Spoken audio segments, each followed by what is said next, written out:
বাগেরহাটের শরণখোলায় লোকালয়ে ঢুকে পড়া একটি চিত্রা হরিণ উদ্ধার করেছে বন বিভাগ, ওয়াইল্ড টিম, ভিটিআরটি সদস্য ও স্থানীয় জনগণ।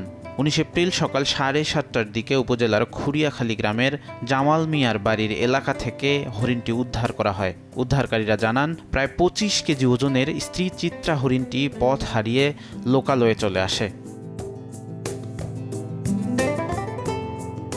পরে এলাকাবাসী হরিণটিকে দেখতে পেয়ে বন বিভাগকে খবর দেয়।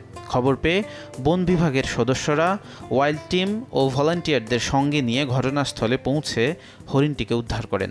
ওয়াইল্ড টিমের ফ্যাসিলিটেটর আলম হাওলাদার বলেন, স্থানীয় মানুষের সহযোগিতায় খুব দ্রুত হরিণটি উদ্ধার করা সম্ভব হয়েছে। উদ্ধারের সময় হরিণটির শারীরিক অবস্থা স্বাভাবিক ছিল। প্রাথমিক পর্যবেক্ষণে কোনো আঘাতের চিহ্ন পাওয়া যায়নি।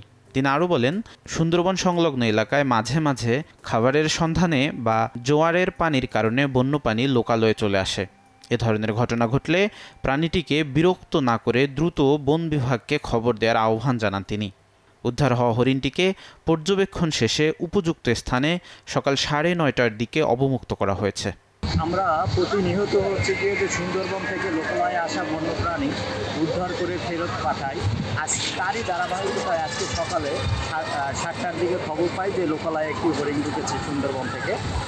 আমরা হরিণটিকে উদ্ধার করার জন্য সকালে যে জোরালো চেষ্টা করি, তল্লাশি করার পর এক পর্যায়ে গিয়ে জামাল মিরের বাড়িতে যে পুকুরে এসে হরিণটি পড়ে তারা খেয়ে।